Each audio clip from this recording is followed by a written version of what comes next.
Wednesday. I can't believe I'm doing this. Okay, normally on Wednesdays and Fridays I have a lot of work to do. Not this week. No, well, not today anyway. I logged into my remote computer thingy and checked my email, and I did have some stuff to do, but not a whole lot. As a patent paralegal, one of the first things I do whenever I log in is I check PAIR, P-A-I-R. It's the on the USPTO, the U.S. Patent and Trademark Office's website. There's a feature called PAIR, the Patent Application Information Retrieval System, PAIR.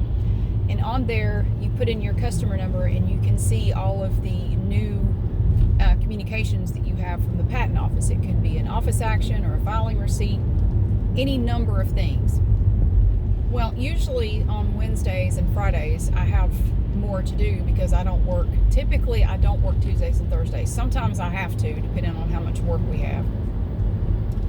So I go in, first thing this morning, I went in, checked PAIR, nothing there. We didn't get anything today or yesterday, which is not cool. From my experience, if you go a couple of days and you don't get anything in PAIR, you're going to log in.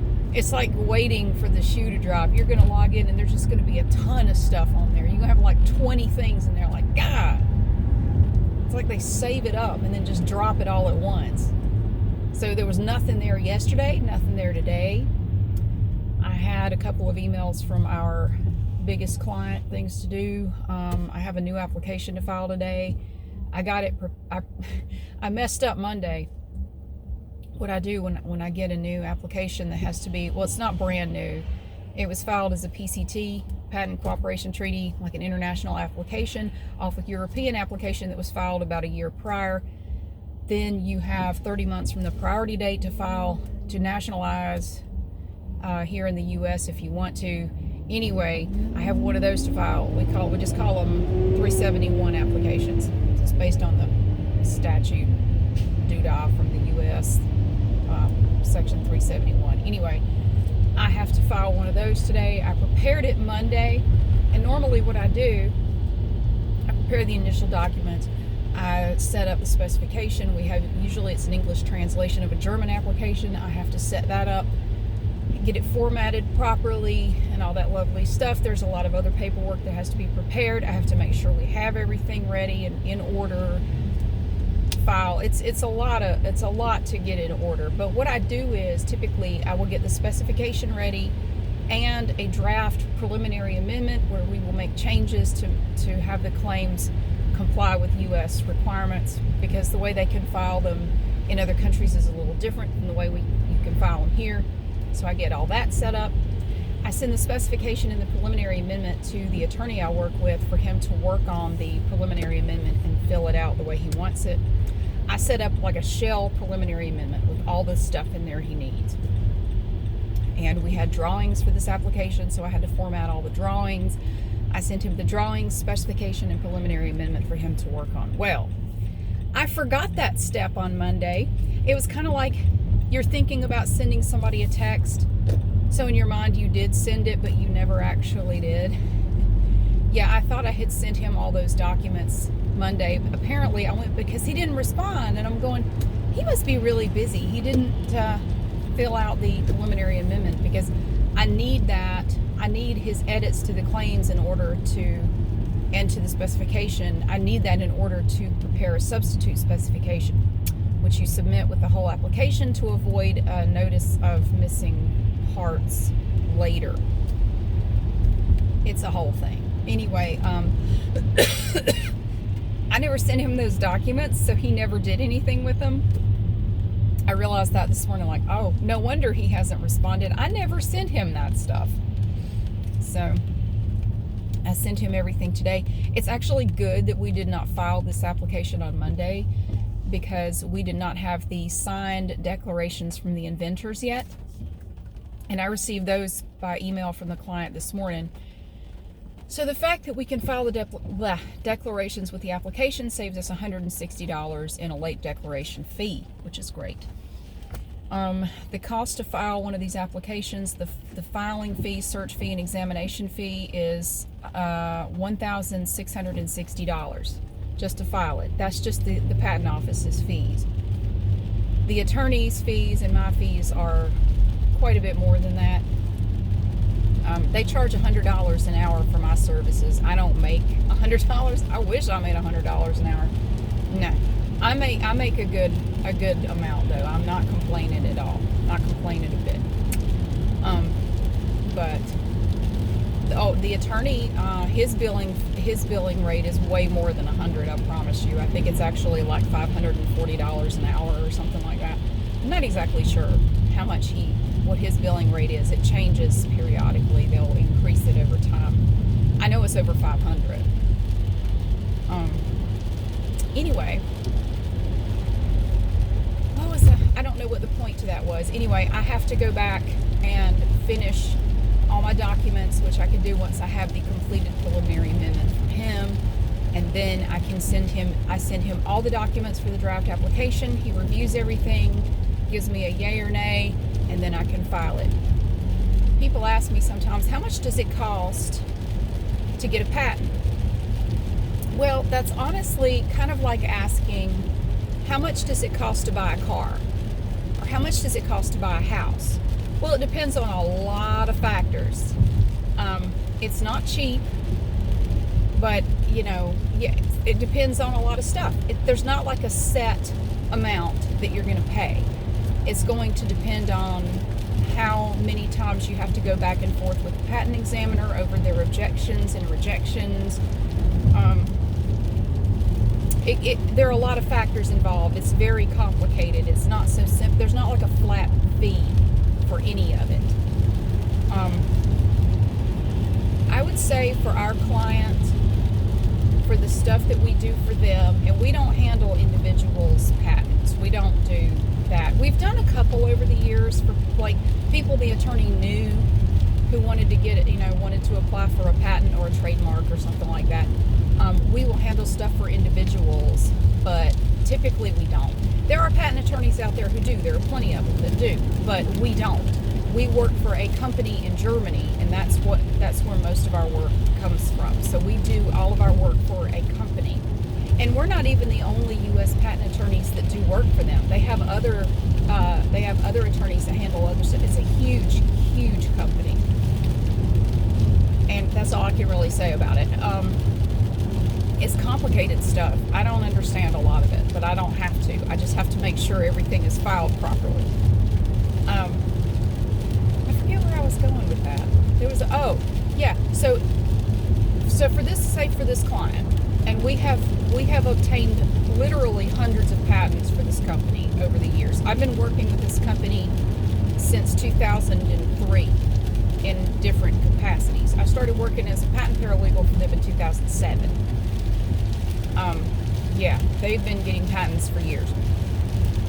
I would say for each patent for them, on average, it's probably $50,000 total, including all of the attorney's fees, the paralegal fees, USPTO expenses. I'd say around $50,000 per patent. And then what a lot of people don't know is once you get that patent, there are maintenance fees. You have 3 maintenance fees that have to be paid. You have one 3.5 years from the date of issue, one 7.5 years from the date of issue, and one 11.5 years from the date of issue. Now, if you are an individual applying, if you are an individual who has obtained a patent, because of the America Invents Act that was passed under the Obama administration, the AIA, there was a large entity fee and a small entity fee before the AIA. Individuals used to pay the small entity fee unless you make like some obscene amount of money per year. There are exceptions. Most individuals would qualify for the small entity fee. But one really cool thing about the AIA is that it also created what they call a micro entity, which applies to individuals. Most individuals qualify for it. And with the individual, the micro entity, and if they go any lower, it's going to have to be like a nano entity or something. But okay, so the small entity fee pays, their rates are reduced by 50%. All the USPTO fees, maintenance fees, all of them are reduced by half. if you qualify for the micro entity, they are reduced by 75%, which is a huge savings. It's awesome. It makes it much more affordable for the individual to apply for a patent. I think that's one of the best things to come out of the AIA. It's a real savings, because for the average person, the cost of getting a patent is just, it's prohibitive. It's awful. But with the AIA, yeah, it saves them a lot of money. So, but if you're a large entity, like a business, most businesses, well, if you're a big business, you're going to be a large entity. You're going to pay the full price. And I can't remember what the fees are. They change periodically. They always go up. You never see them go down. They go up over time. The first fee, I think, is $3,750. It's around $3,800 for the first maintenance fee, and they go up from there. The second maintenance fee, and I don't quote me on this, I can't remember. We actually don't pay maintenance fees for our biggest client. They have a company that pays all of their fees for them. We don't do their fees, so I don't see these very often. The 7.5 year fee, I think, is $7,500. I think around that. The third one is about $12,000. So those are fees that you have to pay on top of all the fees that you have to pay to get the patent to start with. So you're going to have to pay those fees. If you don't pay the fees, your patent will abandon and it will no longer be in effect. As soon as that maintenance fee window passes, your patent will no longer be active anymore if you don't pay it. But the good thing is, with the AIA, if you're an individual and you have a patent, you still have to pay the fees, but they're reduced by 75%. I mean, it's still a lot of money. You still have to pay it, but it saves a ton of money. It really does. Yeah, so, but I don't really, we have one other client that's also a company, but we don't do much work for them. I do pay their maintenance fees, but they don't come up. I have to pay maintenance fees for them maybe like once or twice a year. We don't really handle much for them, which is good because I'm not crazy about them. Everything we do, they nitpick. Everything we do is a problem, and I don't like dealing with them. They're very difficult to deal with. They nitpick our bills. They nitpick everything we do, and I don't know. I'm glad we don't do more for them. The big company that we work for, they're great. They're fantastic. I love working with them, but they get everything done right away. They will turn everything around right away. It is like a well-oiled machine, because we've been working with them forever. They know what we expect. We know what they expect, and we work very well together. It's a little arrangement that we have. So, yeah, so I am at Friendly Center in Greensboro. I'm waiting to go over to Barnes & Noble. Somebody suggested a couple people actually suggested making a video in Barnes & Noble. And I got to a point where I had sent some stuff to the attorney to review. I sent him the stuff for the new application to complete, and he hadn't responded. And I'm just sitting there like, I actually have an appointment later this afternoon, but I thought, I got time right now. I can hop in the car and go over to Barnes & Noble right now, and we'll see if we can make a video in there. Yeah, why not? I mean, I'm not doing anything. I'm sitting there twiddling my thumbs. I had a load of clothes in the washing machine. Like, I got nothing to do.